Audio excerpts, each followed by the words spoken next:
Hello, everyone, and welcome to our webinar on authenticity in leadership.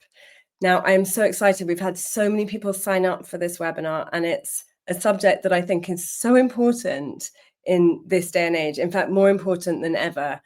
And I think the reason why is because the days of autocratic leadership are just over. They're not, it's not a useful way of leading anymore, because people they vote with their feet. So people need to be in environments that allow for space for them to bring their human self to work, to be fully comprehensively there and present. And people want to feel safe. So authentic leadership is about allowing space for that. Now, the big question is, how do we do it? And today I'm really delighted to have two incredible experts with me to explore how we do authentic leadership, what it is and why it matters. So bringing to the screen is, we have Stacey Gordon and David Liddle. So I'm introducing Stacey Gordon. Please, can you let us know a little bit about you? Hi, thank you so much, Emma. It's so great to be here. I am Stacey Gordon, and I'm a global talent advisor, and I have been working in the leadership space for almost 2 decades. I am an author of a book called Unbiased, Addressing Unconscious Bias at Work. I'm a speaker. I've spoken around the world at a number of stages and leadership retreats. I am an adjunct professor. I teach at a couple of different universities on leadership, especially authentic leadership and inclusive leadership. And I'm also a LinkedIn creator. So you may have seen some of my courses for LinkedIn's learning platform. If any of you have that within your workplaces, then you may have taken one of my courses on unconscious bias or on recruitment or skills-based talent. So I think that's about sums it up. Amazing. Thank you. We're very lucky to have you with us today, and I'm looking forward to diving into so much of this knowledge. Thank you, Stacey. Over to you, David. Hi, it's brilliant to be here. Thanks for having me, Emma. It's lovely to be working with you today as well, Stacey. So my name's David Liddle. I'm the chief exec, so I'm a leader of an organisation called the TCM Group, and we specialise in supporting organisations to create transformational cultures. And what that means is cultures which are driven by a sense of purpose, focus on core values, and really helping our people to thrive and shine by embedding systems and processes and leadership practices which are around fairness, justice, kindness, compassion, humility, all of those principles of authenticity, which are proven to drive high performance and productive organisations. My background is in conflict resolution, originally in restorative justice and dispute resolution, and I set up the TCM Group 25 years ago, helping organisations to embed positive workplace cultures and supporting leaders to lead effectively through principles of authenticity, inclusion, transformational and servant leadership principles. So I run a leadership business called Engage Leadership, a coaching business, a mediation business, and run various businesses. So I really enjoy working with organisations. I was recognised this year as the HR #1 most influential thought leader, which was fantastic. And I've written a number of books and worked with some fabulous organisations helping to develop and sustain positive leadership practices and workplace cultures. So thanks again for having me. Thank you very much. And I guess for everybody watching, we can see we've got a lot of sort of breadth of experience and knowledge here. So we can really dive into this topic and hopefully have people walk away with really useful ideas to then put it into practice in their own working environment as well. So also we'll have time for questions at the end. So make sure if you have questions, you're storing them up, getting them in our chat, because we will try and answer as many as possible. So to begin, we were obviously discussing in our dress rehearsal what we mean by authentic leadership, and explored the idea of actually this comprehensive concept includes compassion and kindness. So it'd be good to dive into that a bit more. David, let's start with you. So what for you is authentic leadership? Let's say what's your belief around leadership and what it should be? Yeah, I mean, I think the first thing is to recognise that leaders cope with so many demanding pressures. I think there's so much pressure on our leaders to be a certain form of leadership, and when things go wrong for our leaders, we see almost catastrophic responses or catastrophic outcomes for our leaders. There's a lot of stress and pressure on leaders to conform to certain behaviours or pattern behaviours that others might exist. To me, it's about leaders recognizing all of those pressures, coping with those pressures, but being the best version of me in amongst all of those situations, being able to express my needs and goals and hopes and values and beliefs in a way which is constructive, which is positive, which engenders a positive culture for others to be able to come with me, to understand my needs and goals. So it often starts, for me, authenticity. It starts with me and understanding myself and self-awareness. And it's also helping me to understand what's going on for you. So it's very much around building connections, listening, engaging, including, supporting and valuing others. But it's very much centered around being the best version of myself. You know, we say to people, bring your best version of yourself to your work. Well, what does that actually mean? It has to start with me as a leader, being the best version of me, recognizing that as a role model. I shape the vision. I help to shape the culture of our organizations. And I do that with responsibility for others as well as a responsibility for myself. And that, I believe, engenders a sense of authenticity, integrity, genuineness in the way that I lead, that I think becomes almost viral. That helps others to be able to act and behave in the same way. So, challenge for you then with that. It sounds like someone might need sort of 10 years plus of life coaching and, you know, to become that integrated, authentic leader. Obviously, if people want to start now, how do you be the best version of yourself in, like, you know, starting today? I think when you talked about coaching, I mean, coaching is such a powerful way of helping me to understand the best version of me and understanding my needs, goals, and hopes and motivations. And some of the best leaders that I've ever worked with in my career benefit enormously from coaching, self-reflection, that deep understanding of what's going on for me, my needs, my motivations, and my goals, and really connecting with myself. So the first question is what's the why? Why am I doing my job? What's the purpose of my role as a leader? And how can I ensure that my purpose is shared by others? In order to be able to share my purpose and bring common purpose, I need to understand myself and know thyself. And I also need to understand you. So I need to be curious.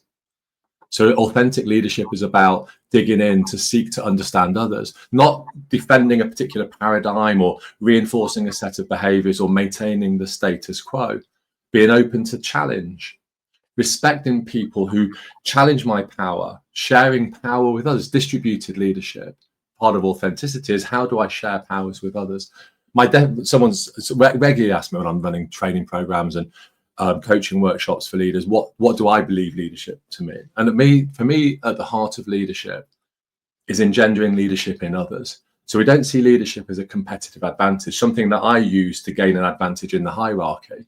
Rather, we invert the hierarchy and we think about the role of the leader growing and shaping leadership within others.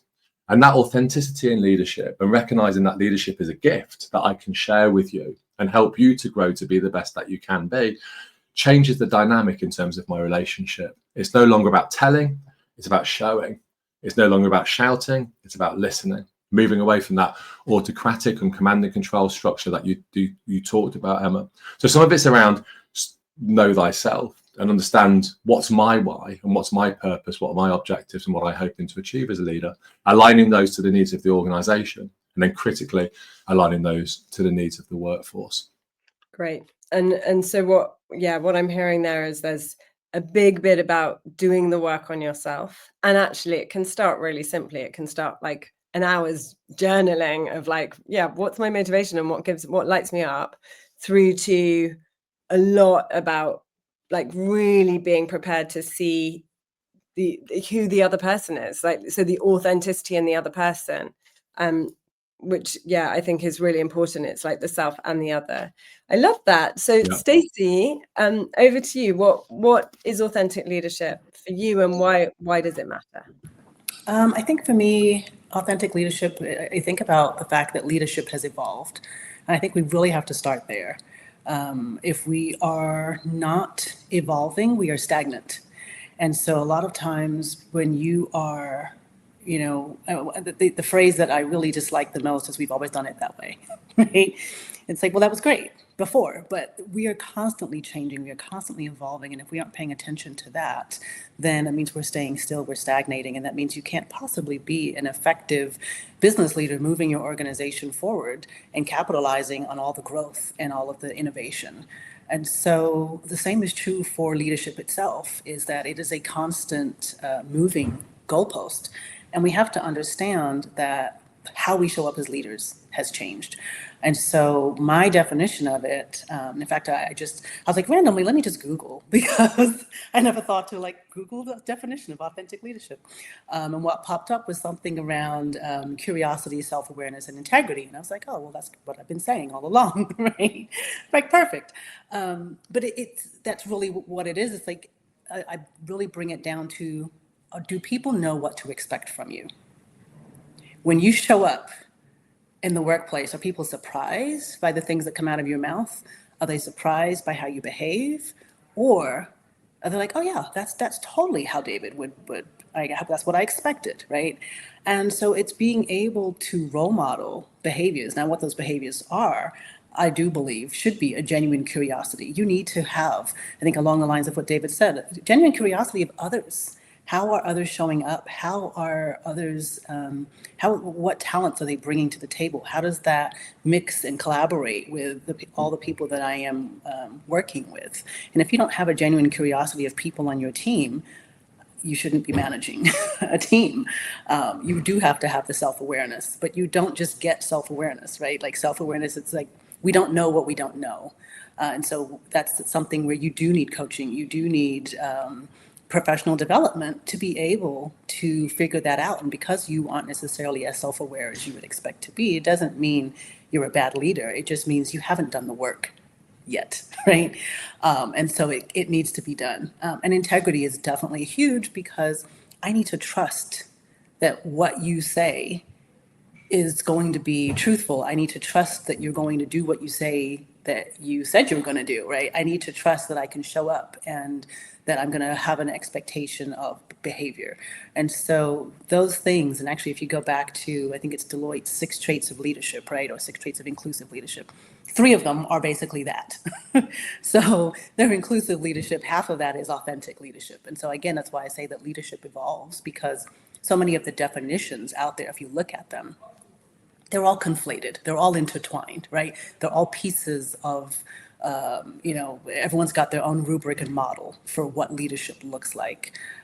So I think for me, I just really boil it down to, do you do what is expected? And are you showing up in a way that your mother would be proud of, right? I love that. I love that. And yeah, I think that's, like, you bring up so many amazing points, and this idea of curiosity as being so important, like that theme of caring about the people around you.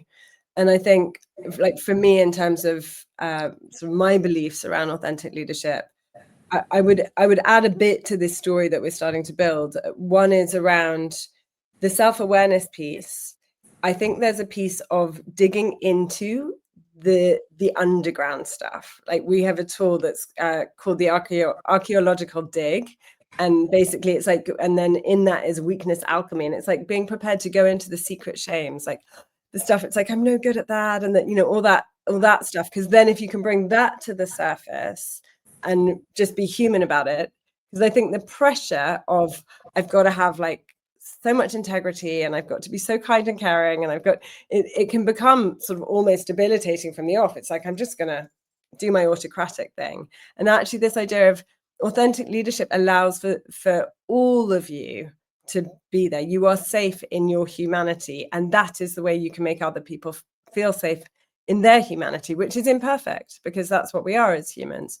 So I think there's that bit of, within the self-awareness of knowing your why, is also know your secret shames and bring them to the surface and be able to hold them lightly, because that will be the grace required to hold space for other people and their fallibilities and failures. So I would say that's really important too. And I think it's like that kindness piece that we've been alluding to for yourself and for others is massively true. I also agree with you, Stacey, about the evolution of leadership. Kindness wasn't part of the leadership lexicon sort of 30 years ago. And it would have been like, well, where does that sit? Like, is that going to help me get to profit?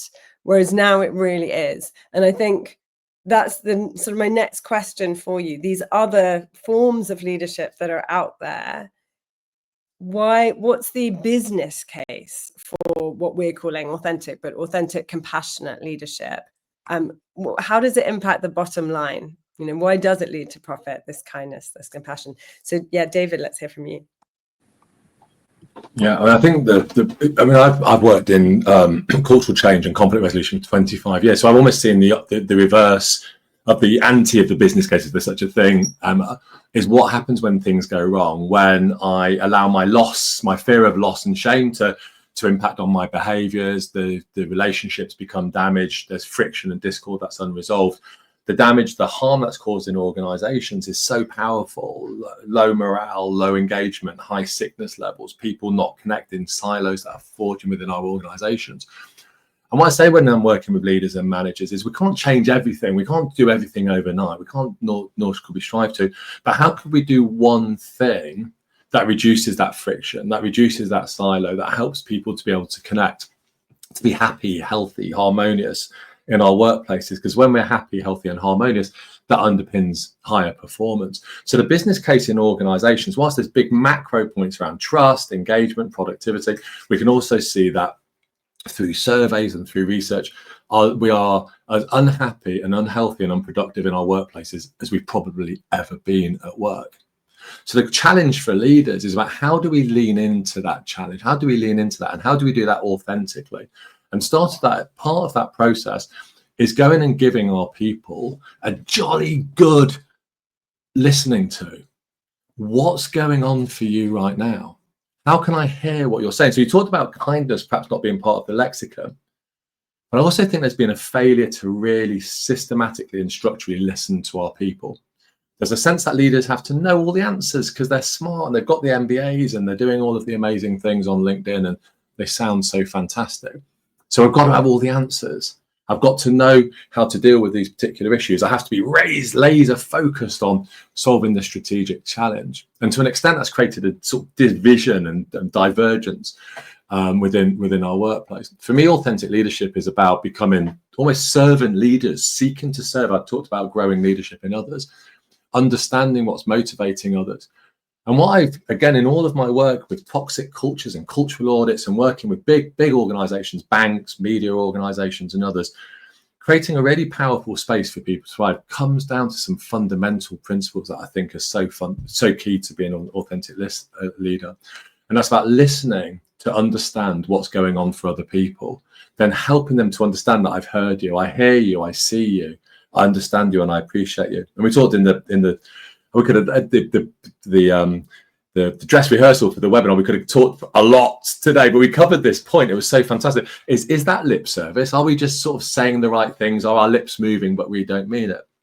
Authenticity is about we're aligning our behaviors to what we're saying. So people don't just hear what we're saying, they see it and they feel it. And then we create the connection that drives the productivity and the performance. And that's how we start to build the business case for being decent human beings when we're leading through authenticity. I love that. So let me kind of recap those key ideas. So essentially, if we don't have an environment where people feel safe and listened to, when things go wrong, it goes badly wrong because you're like 1 inch or little sidestep away from toxic culture, fear, and the dismantling of everything. On the other hand, if you've put the effort in to get people feeling heard and safe and creating an environment where people essentially are listened to and therefore can bring themselves and their ideas and feel valued, then actually you're robust as a culture and you can be, well, you've got that happy, healthy, harmonious, which, like you said, underpins performance. Absolutely right. And I think some of that starts with my mindset. I talked earlier about starting with me and working on myself. And it's being aware that my actions, interactions, and reactions as a leader create the climate of our team. The air, actions, interactions, and reactions. So how I act, interact, and react is the air that everyone else breathes in. So that then creates this powerful climate. And sometimes people mistake climate and culture. These two phrases are very different. The climate that I create is about the relationships that I forge through the way that I behave, the way I act, interact, and react. And that can either create a toxic, swirling fog for everyone of confusion and uncertainty and fear, or it can be helpful, it can be clear, it can be honest, it can be genuine, it can be authentic. That then aggregates with other climates to create the culture of our organization. So people, when I'm working with leaders, they say, well, it's so big, it's so much to do, there's so much to focus on. And what I focus on is, what I say to them is, tomorrow morning, why don't you start your conversation with your colleague in a performance review or an appraisal or whatever meeting you have, asking the people in the room, how are you feeling right now? And listening to them. If we did that at scale across our whole organization, we can shift the culture of the organization overnight. Compassion at scale, authenticity at scale. It's such a simple tool. That's the right. Just ask and then listen to the answer. And it takes courage, I think, to ask those questions. I'll talk more about that in a moment, but over to you, Stacey. So this sort of question of what is the business case for being authentic, kind, compassionate, and bringing that leadership into your workplace? Mm-hmm. I think we have to remember again that leadership is, the idea is that we don't have to be to direct anymore, right? So again, there was this idea that leaders have to know it all. And we're moving into leaders need to learn it all. And if we can understand that learning is actually a leadership trait, and that you can be a leader by, I would say, instead of telling, but by listening, as David said, hearing the collaboration. People usually have really great ideas. You're going to get so much more concrete direction when you can get input from the people who are actually doing the work. And you're going to, so again, that's data. Those are data points, right? You can make much more informed decisions when you are getting data from the people who are doing the work, who are on the front lines, who are doing this every single day, rather than having these individuals feel as though they've been ignored and are now being told to do something, which very many times is counterintuitive to their job. I can't tell you the number of times you have people who they're sitting there going, why? What is this that we just got this directive and now we've got to do this thing? This doesn't even make any sense. And you're causing more work. You're causing more strife. You're causing people to be frustrated. And then you're wondering why you don't have productivity. So if you want bottom line, productivity is directly tied to, and I should say profitability is directly tied to the productivity of your people. Yeah. And if you're not giving them that, right?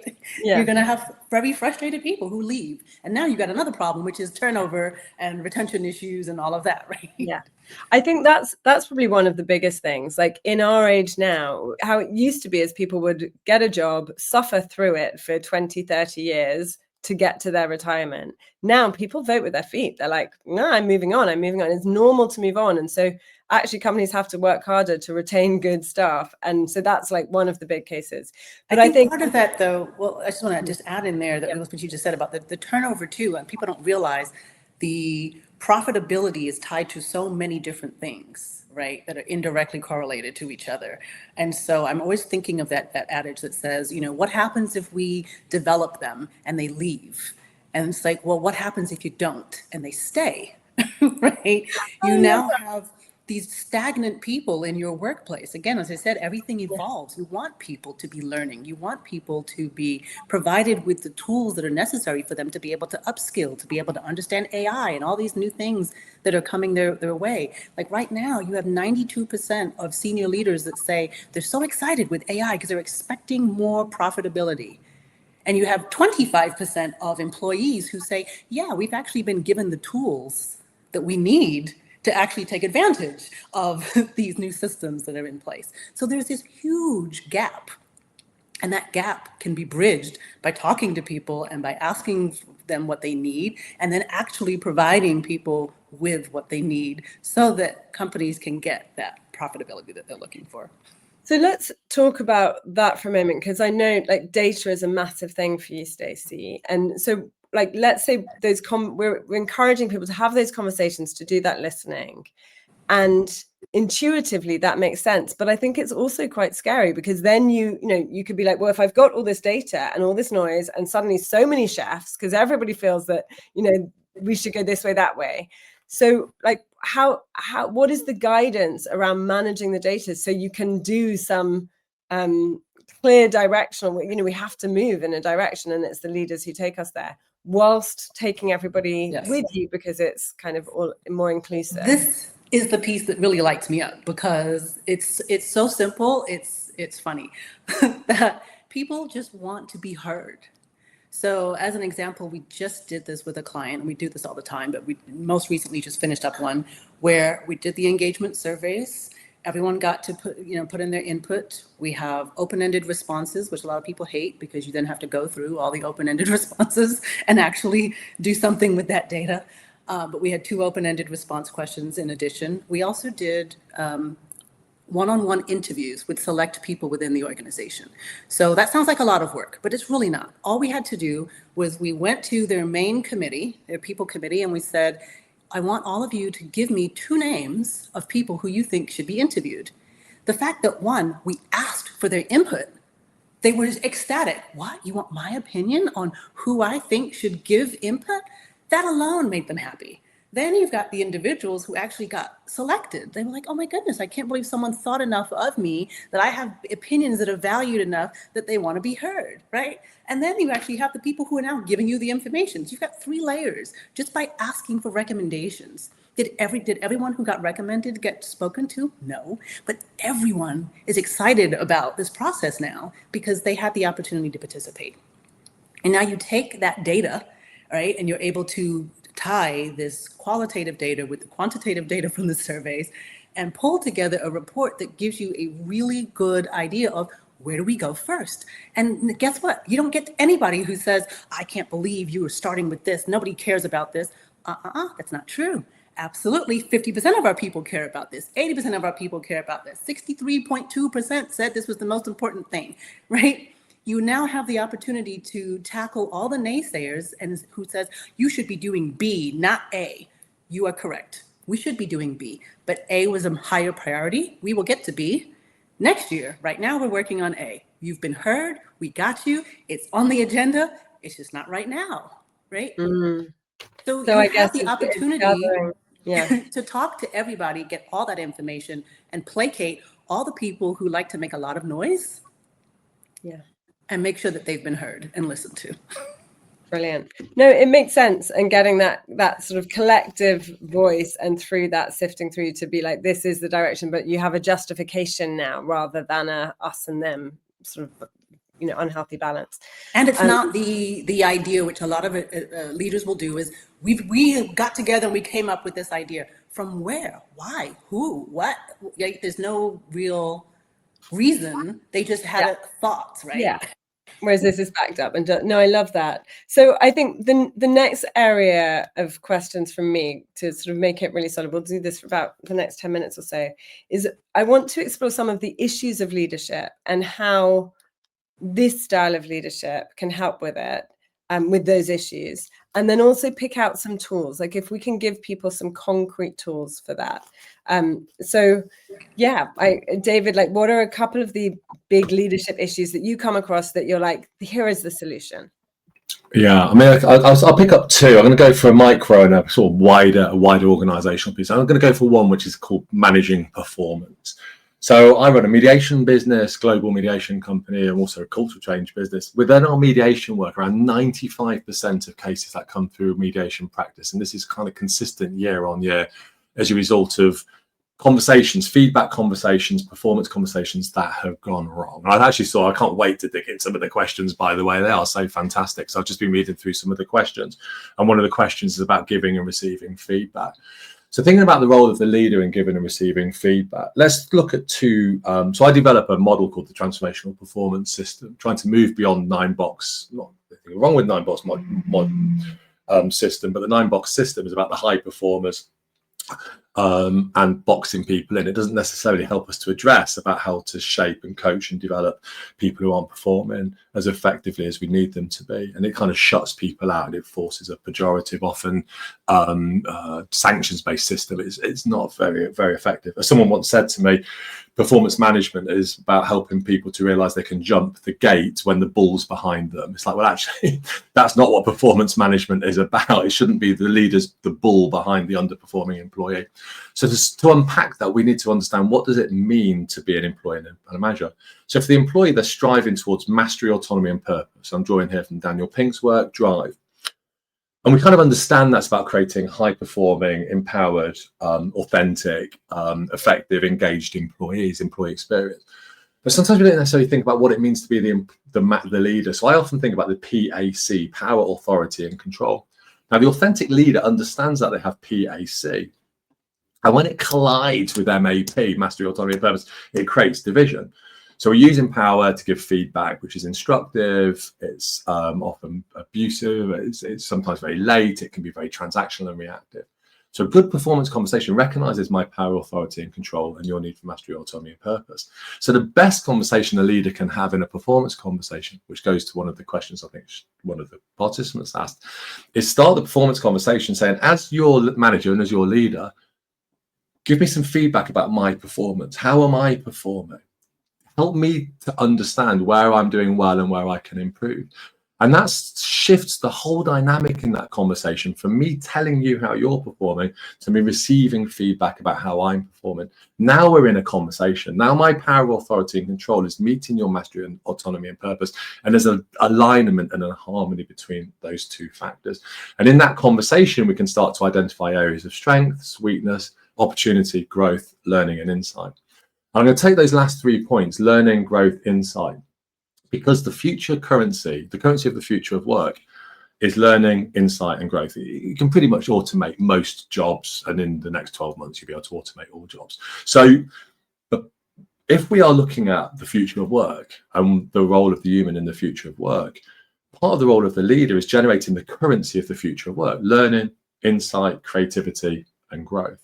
So I'm going to go from my micro conversation really quickly to my macro conversation. The leader, the manager, with their people professional, note the new name for HR, to your point, Stacey, around data, get HR in, rename them to a people function. They can help us gather some powerful people data rather than the custodians of processes which drag people to hell and back when things go wrong. We're now using the people function to help gather the data. We take all of that insight, learning, growth in those conversations, and then help us then to drive the culture shift in our organizations. We assimilate and aggregate all of that data and all of those touch points to help shape a culture which is driven by the needs and motivations of a workforce which has mastery, autonomy, and purpose, and a leadership function which recognizes and manages its power, authority, and control, and shares and distributes that with the workforce rather than weaponizing that or using that as a form of autocracy or power over. So that micro conversation performance lends itself then to big cultural change conversation, and then they feed in to each other. And I call that culture flow. I developed my last book a system called the culture flow system to create that connection between culture and the climate. Sorry if that was a bit waffly, but it's trying to look at it through those two lenses of performance and cultural shift. Yeah, I think the micro tool there or tip there to basically, well, it's a very radical candor, isn't it? It's like what can that line of radical candor writer author, I've forgotten her name, Kim Scott, is that her name? Yes, Kim Scott. Yeah. What can I do more of or less of to make your working life easier or better? Yeah. But it's the same idea, like, how can I be better as a leader?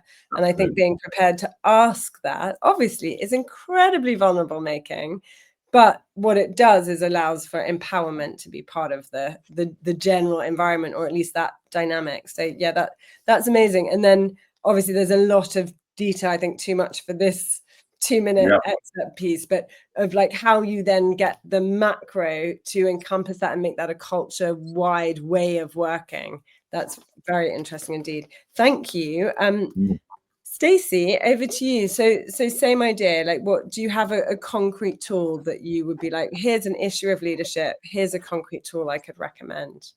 Or step? Yes, so there's two. I think the first is the Humanity Practice Index, which is basically an engagement survey, but it is done in such a way that it allows for, it's just about the data gathering.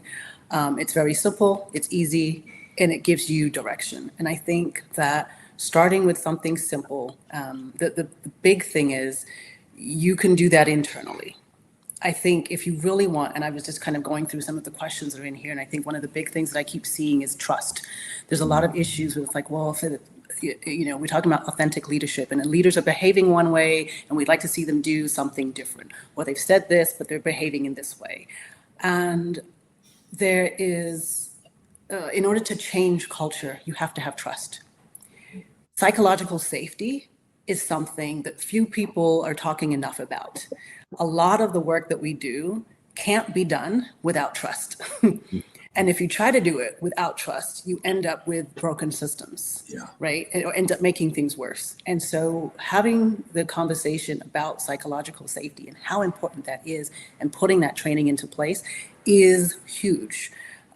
Because, and it's also why I think for data gathering, you have to start with an independent third party to do that piece. Because what happens is if your HR people or anybody internally does the data gathering, no one trusts it. They're like, well, of course you would have said that in the report because HR, if it's anything that's going to be positive towards the company, right?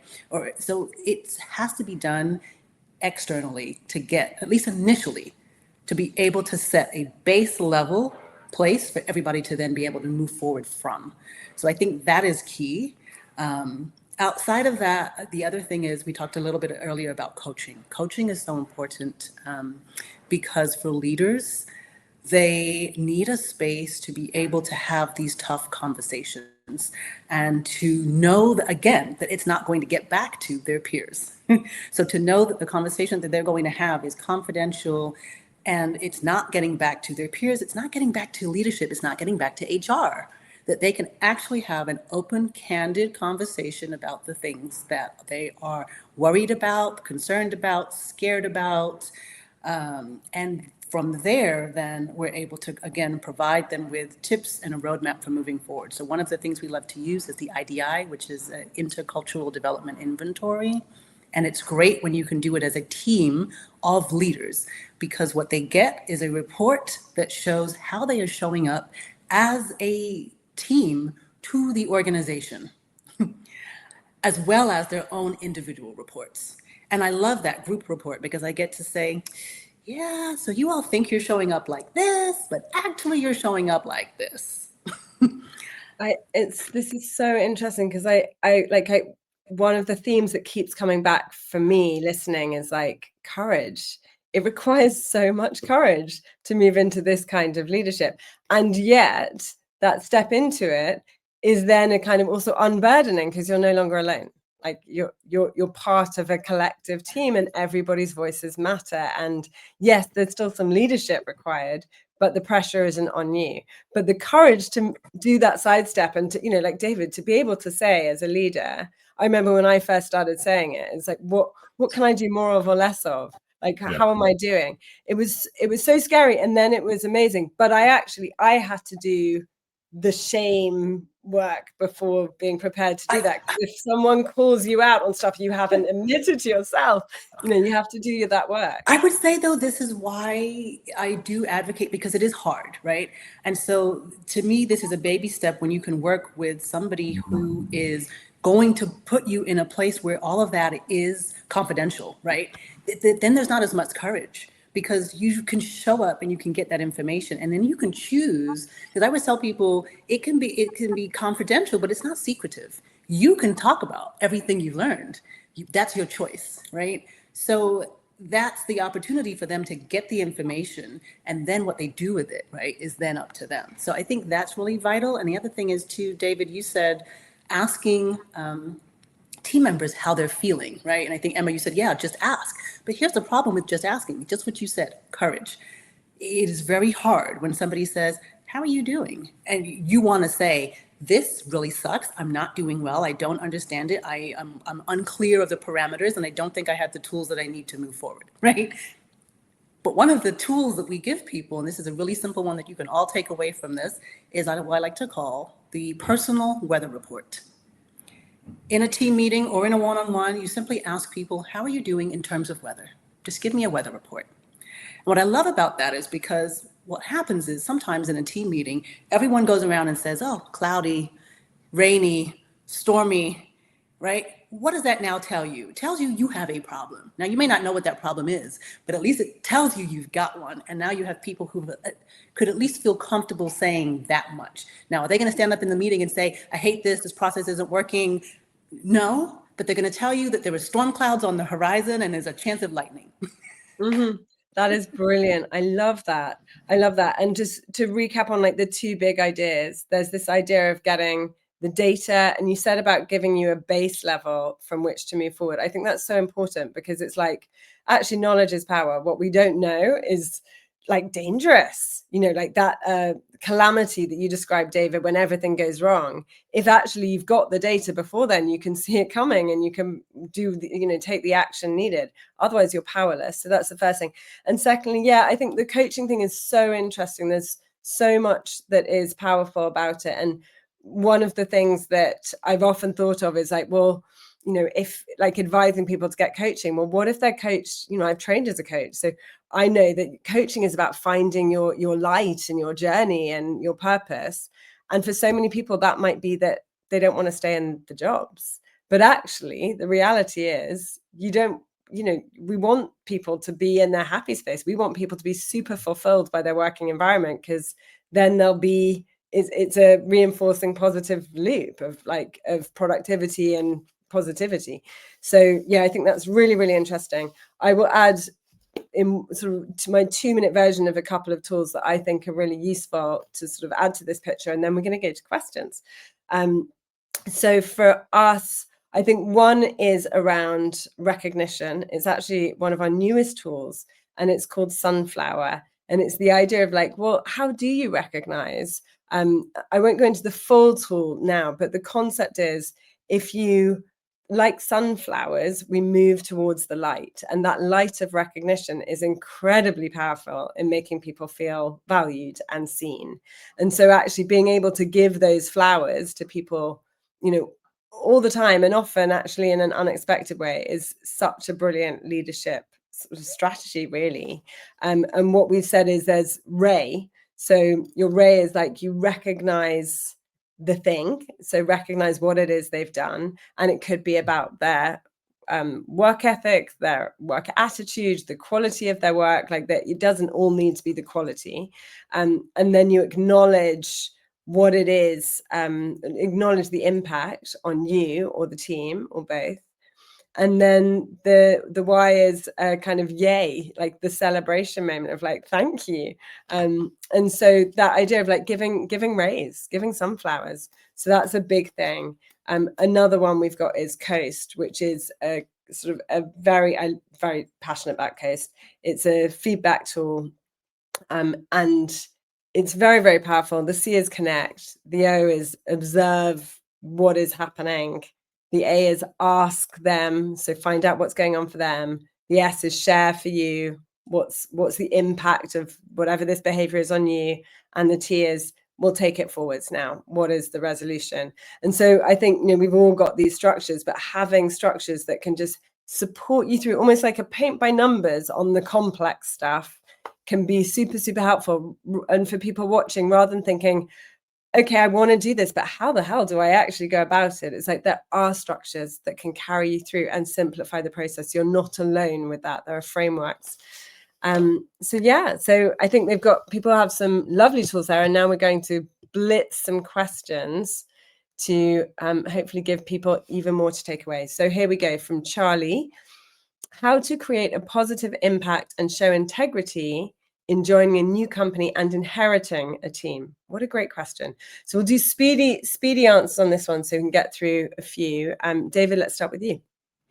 I think the first thing is to get to know the team and get to know everyone who supports the team, and go out and spend time and spend a considerable amount of time getting to know everyone. And that starts with listening to what they're saying, what their needs and goals are. Also listening to challenges. Again, one of the feedback messages I use, stop, start, continue. What should we stop doing? What do we need to start doing? And what we're doing well, that we should be really proud of and should continue doing. But I think going out and getting to know everyone and spending time understanding, to fly your why. What's the why that you're there? But help them to fly their why. Because when we connect on purpose and the why, you're going to build some really powerful connections that will serve you well during the good times. And hopefully there's going to be lots of good times in your new leadership role, and it's going to be a really fantastic role. But you're also planning for those challenging times when the waters get a little bit choppy, and you're also building those powerful connections with people, but spending a lot of time, not a cursory amount of time, a lot of time really getting to know people, and then build that in, bake that in as a systematic way of working. Town halls, listening exercises, engagement surveys. I talk about building culture clusters and culture hubs. Keep those processes going. Don't make it a one-off. I don't know, it's probably a bit of a waffly long answer for your short answer, but keep it going. Don't stop. Keep listening. Yeah, I love that. Fly your why and meet theirs. And spending time. That's brilliant. Stacey, same question. If you remember it. I'll keep it short. I think it's very much speak to people, talk to them, ask them what's working and what's not. Like people just want to be heard. So ask them what's working, ask them what they would change. And if you can go with those two things and compile that and really take that to heart, and not coming in with your own preconceived notions about what you think should happen, but really listening to the people that are doing the work, and making sure that you're hearing them. Brilliant. And I would just add to, just in terms of meeting up with people, especially after COVID, right? We have so many people who work virtually. So virtual coffee works. So many people are like, we need to be in person so that we can connect. You literally can send somebody a Starbucks card or whatever card and say, go get you a coffee and let's meet and let's have this one-on-one time. Make that happen. Yeah, I love that. And I think it's right. I love in the question is the assumption of, well, I've inherited a team. How do I connect? How do I make that positive impact? So like, brilliant question, because it's already in exactly the right space. And it's that listening again, which is so key. Brilliant. Let's have the next question. How would you change a culture where it is an us versus them mentality, and change this as a leader and bring colleagues together to work more collaboratively? Brilliant question. Stacey, let's start with you. This is where I absolutely would use the engagement surveys and interviews and things like that along the way, mainly because if you're already in an us versus them culture, if you start with just one set of people or the other, right, you're still getting this idea of, well, why did you talk to them first? Why didn't you talk to me? Or why did you take their opinion and not these? So you still have to get everybody together and get the lay of the land, like what is happening. So you've got to structure questions to ask, what's happening within the workplace? What does this look like? Blah, blah, blah. Get all the questions and get the data from everybody. Then you can actually start to see what is causing the issues. And also I would say interviews, focus groups, maybe not focus groups as much because you're going to have people in big groups, but I would say the one-on-one interviews in this instance would be really, really helpful, because then you get to dig in deeper as to what some of those issues are. You're able to hear the names that people drop in different conversations, and you're like, Sally's name has come up 3 times from these people about this particular incident. And it's almost like you're investigating a little bit, but you're able to take all of that. And now, again, you're coming from a neutral third party and saying, hey, here's what I see is happening in the workplace right now. Neither party actually wants this to be happening. And so let's talk about what we can do to move things forward. It's almost like a mediation, right? But with some data. Yeah, that's great. So a reminder of the question, David, over to you. I love the question, and it's so tough. I'm going to kind of, you talked about using data to be predictive and proactive. So I work with organizations across the board, and I hear the same thing. And I'm going to kind of take the answer in a slightly different angle. I'm going to focus on the systemic, structural, institutional, procedural, and behavioral factors that cause an us versus them mentality. And let me pick up one of my favorite policies, the grievance procedure. So we have a system at work called a grievance procedure, which is a process for resolving conflicts. But paradoxically, as soon as you apply the process makes the situation a million times worse, because it is binary, oppositional, polarizing, destructive, damaging, harmful, traumatizing, corrosive, pernicious, and causes so much terrible harm within our workplaces. But that becomes the script. So it's not just the script of going through a grievance procedure, it's the threat of going through the grievance procedure. If this behavior continues, we'll go down a grievance procedure, or we're going to go down the process and we'll go to HR is seen as a threat. So we weaponize these processes, and the processes become the script. The script shifts the mindset. Now, remember, the behaviors are driven by mindset, language, behavior. There's a connection, mindset, language, behavior. So the script at work, grievance, disciplinary procedures, in particular, the most destructive of the processes at work, and the ones which on my life's work is to remove from our workplaces because of the trauma and harm they cause, because they create the them and us versus them versus us mentality.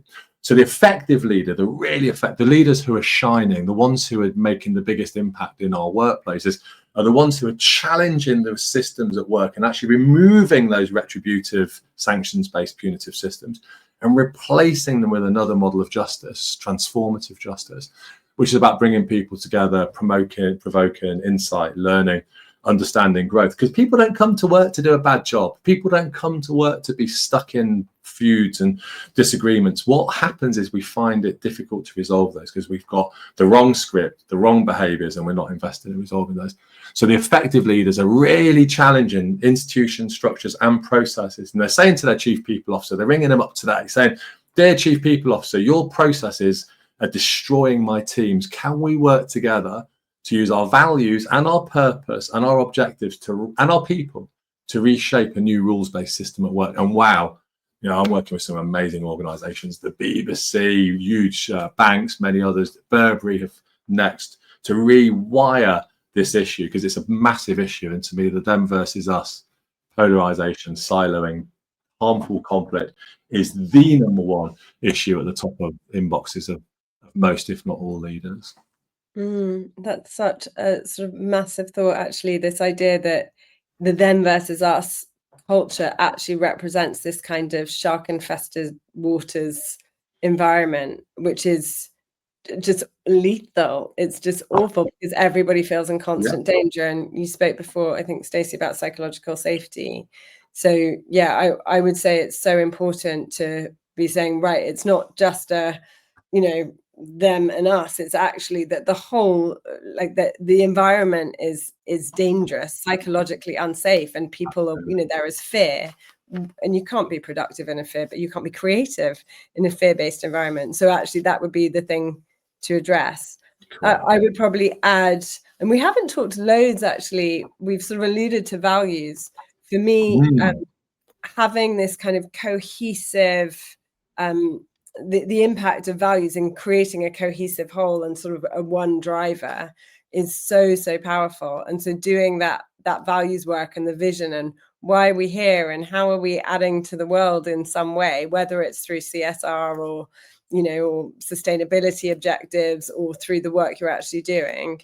And I think that that's so key. I also think that stating that you are committed to an authentic leadership structure and environment that comes from that allows people to also get fully in and committed as a whole. So it's like even finding that one thing that can get people behind it reduces the them and us culture, because actually you're then like, well, we all believe, we're all proud to work in a place that loves that has humanity at its core.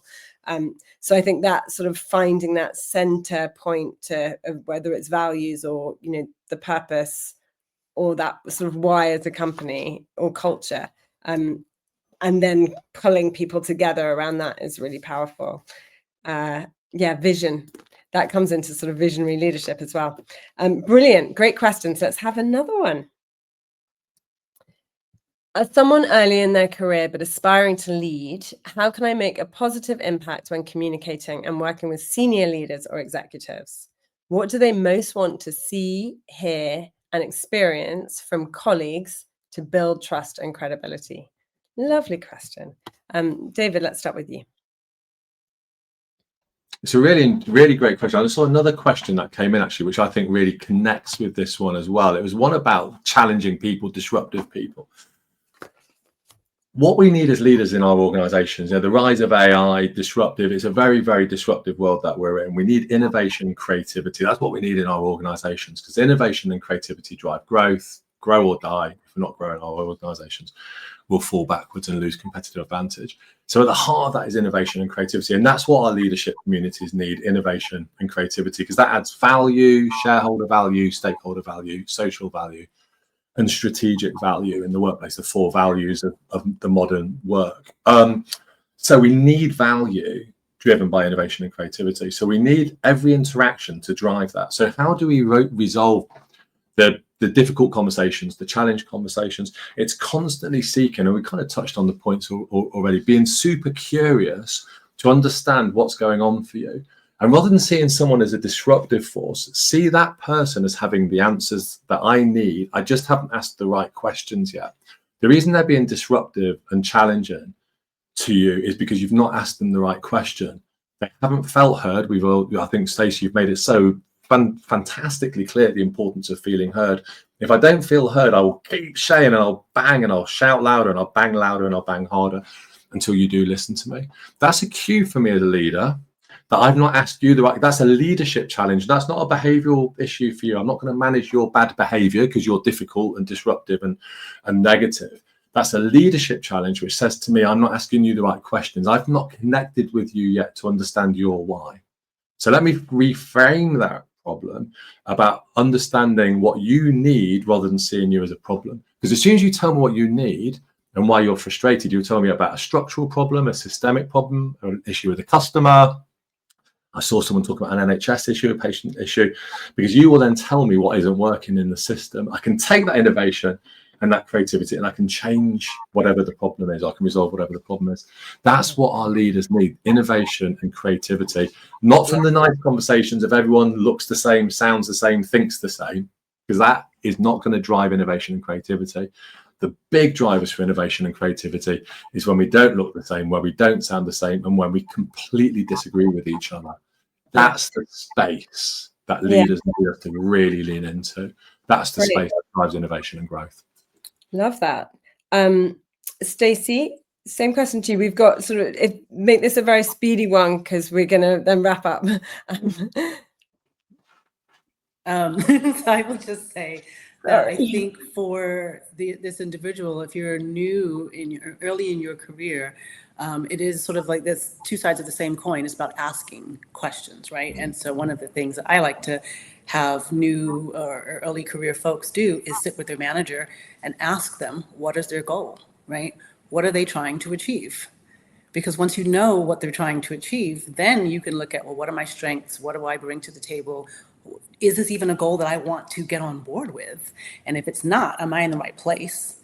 And, I know people say, well, now you're telling people to leave their jobs. I'd rather you leave now than stay here for 3 years and be miserable and leave later. And you're taking all our intellectual capital with you, right? It's like, get that stuff figured out really early. So understand what the goal is for your manager, what it is that they were trying to achieve. Are you on board with that?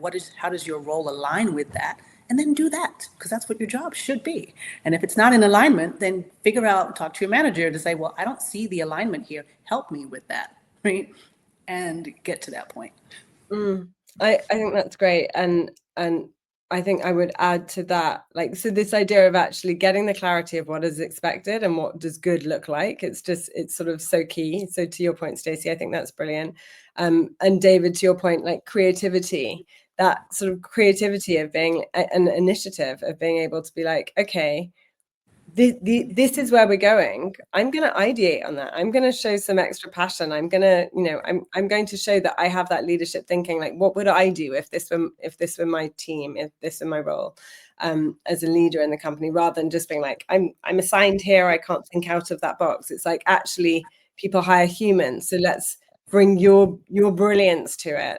And the other thing I would say, kind of with David's point before about engendering leadership in others, every colleague has the opportunity to support and listen to the people around them, and to be, it's always a choice, right? You can be a voice of oh, so-and-so did X, Y, Z, and that, my line manager is really annoying me today, versus, well, how can I learn? How can I grow? How can I support people around me to grow?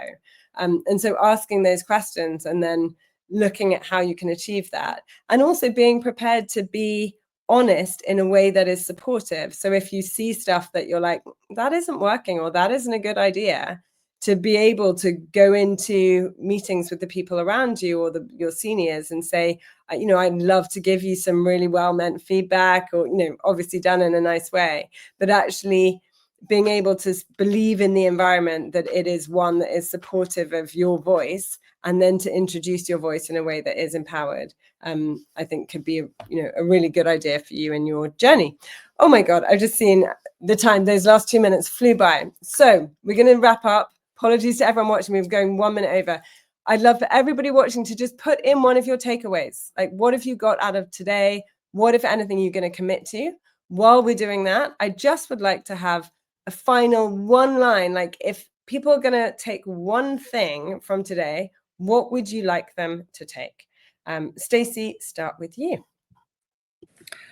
You know, authentic leadership is definitely a thing. It is something that we need to be thinking about, defining, striving towards, and it might also be defined a little bit differently by different people, and that's also okay. I think that working together to collaborate to define it is going to be important. Love that. Thank you. David, over to you. So I just finished a book called People and Culture, which is a practical guide for leaders and managers. And in it, I introduced my ALIGN model, which stands for attune, learn, include, generate, and nurture. So really seek to understand what people are saying, learn from them, include all of the voices, generate positive outcomes or generate any outcomes, and then nurture and foster a space for us to thrive and flourish and to come to work and do our best work collaboratively with others. When we do that, amazing thing can happen at work. Love that. Love that. I think mine will be about kindness to yourself, to your weak spots, to your fallibilities, and therefore engendering your ability to be kind and sort of hold space for others. Stacey Gordon, David Liddle, you've been amazing. Thank you so much. We could talk for hours because there's so much to unpack. So I really hope everybody's found it super, super useful watching. I'm sure they have, because there's been so many gems. Thank you very much. And thank you everybody watching and loving seeing. We'll keep this open for a bit so we can get all your insights and takeaways coming in. So thank you everybody for your little messages. They're great. And it's been a pleasure. Thank you. Emma, thank you so much. It's been lovely working with you today as well, Stacey. Really enjoyed learning from you. So thank you. And thank you, Emma. Yes, the same. My pleasure. Thank you, everyone. Take care. Bye.